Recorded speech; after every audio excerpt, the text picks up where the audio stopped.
Welcome to today's Explainer. We're diving straight into a massive historical detective mystery today, one about a lost Roman technology that could literally save our modern world.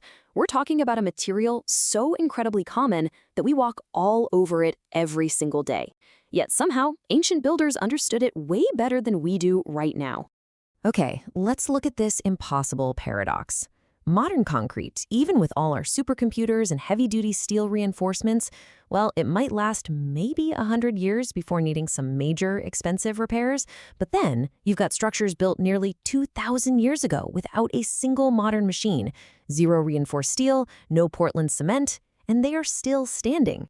So this brings us to the central mystery of today's Explainer. How on earth did an ancient civilization, lacking all of our advanced tech, manage to build structures that completely outlast our own by thousands of years? Seriously, how does an empire that collapsed over 1,500 years ago create buildings that just laugh in the face of time? And just to grasp the sheer scale of this, we aren't talking about one lucky wall surviving here or there. Honestly, Rome's greatest weapon wasn't its military at all, it was their engineering. They laid down foundations for massive ancient harbors, stretching aqueducts, and these incredibly punishing seawalls. Structures that have somehow survived earthquakes, floods, wars, and basically 2 millennia of relentless weather. Nothing illustrates this durability better than the Pantheon. Its dome has been standing for nearly 2,000 years. Let that sink in. To this very day, it is still the absolute largest unreinforced concrete dome ever constructed anywhere on the planet. Modern engineers look at this thing and are just completely in awe. Which brings us to part 1.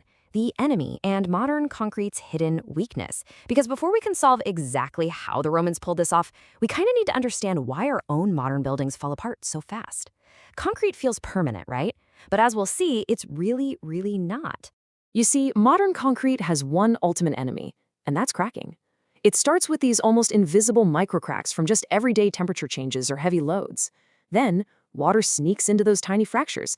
If there's steel reinforcement inside, that moisture hits the steel, and the steel starts to rust. And when rust expands, it forces the concrete to crack even wider. It's this relentless, vicious cycle of cracking, rusting, and expanding that just destroys our parking garages, seawalls, and bridges from the inside out. The big takeaway here is that concrete isn't failing because our engineers don't understand how it works. It's failing because nature literally never stops attacking it. Nature is the Goliath in this story. The weather, the water, those daily temperature shifts, they don't take days off. Yet Roman concrete faced those exact same natural forces and somehow just kept on surviving. That takes us to part 2, the false lead and a flawed scientific consensus. For decades, scientists actually thought they had found the Roman David that defeated this natural Goliath. But, spoiler alert, they were following a total false lead. For the longest time, everyone was convinced the secret ingredient was Pozzuoli volcanic ash. The Romans would take this ash from the Bay of Naples and mix it with lime and rock. When that ash reacted with water, it produced these incredibly durable minerals, especially in harsh marine environments. So for years, the scientific consensus was just problem solved. The volcanic ash is the magic ingredient. But there was a massive hole in that theory. Sure, the volcanic ash explained why the concrete was strong, but it didn't explain something way weirder. Researchers were looking at these ancient structures and finding tiny fractures that absolutely should have spread over the centuries, just like they do today. Instead, they had magically sealed themselves.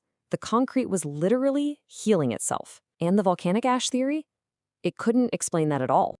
Moving on to part 3, the reveal, and the self-healing secret. To finally crack this mystery, scientists brought in the heavy hitters, highly advanced electron microscopes to analyze samples that had survived for 2,000 years. And buried inside, they finally found the true lost technology, hiding right in plain sight. If you look closely at Roman concrete, you'll see these tiny white chunks scattered all over the place. They're called lime clasts. Now, for years, modern researchers completely blew these off. They just assumed it was evidence of ancient builders getting lazy, cutting corners, or just poor mixing. But it turns out those little mistakes were actually one of the greatest engineering discoveries in human history. They were highly reactive pieces of lime.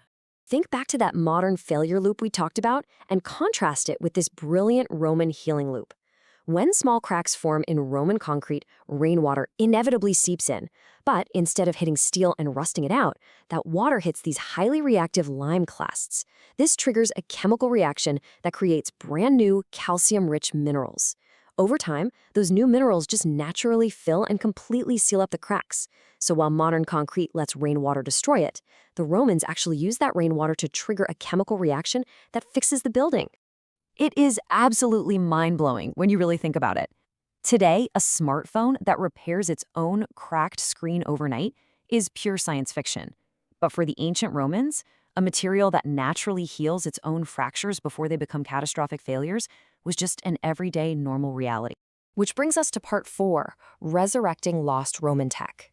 Because rediscovering this ancient chemistry isn't just some fun history trivia about guys in tunics. It has massive, incredibly urgent implications for our modern climate crisis and the entire future of global construction. The stakes here are huge. Modern concrete production is responsible for roughly 8% of all global carbon dioxide emissions. Every single year, we are churning out billions of tons of this stuff for homes, tunnels, skyscrapers, and the environmental cost is just staggering. To put that 8% into perspective, it heavily outweighs the carbon footprint of the entire global aviation industry. Literally, concrete pollution generates more CO2 than every single airplane flying around the globe today. Combined, it's wild. And this is exactly why engineers all over the world are desperately experimenting right now with new self-healing technologies inspired by the Romans. They want to make our infrastructure sustainable. They're trying out bacteria-based designs, embedding special capsules that pop open to release repair materials when a crack forms, and of course, they are directly revisiting that ancient lime-based chemistry that Rome perfected all those centuries ago. It really reminds us that sometimes progress doesn't actually mean inventing something entirely new. Sometimes it means rediscovering knowledge we somehow forgot along the way. Those silent, standing structures in Rome are proof that truly extraordinary engineering means understanding nature and working with it, instead of constantly trying to fight it. It's just the ultimate irony, isn't it? In an age of artificial intelligence, satellites, and supercomputers, the strongest, smartest concrete in human history wasn't cooked up yesterday in some high-tech lab. It was made by builders 2 millennia ago who figured out a recipe that we are literally just now beginning to understand. So I'll leave you with this provocative thought to ponder.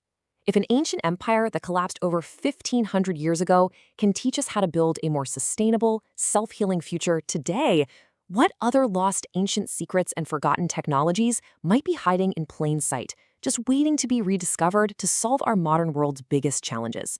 Thanks for joining me for this explainer, and keep questioning what we think we know.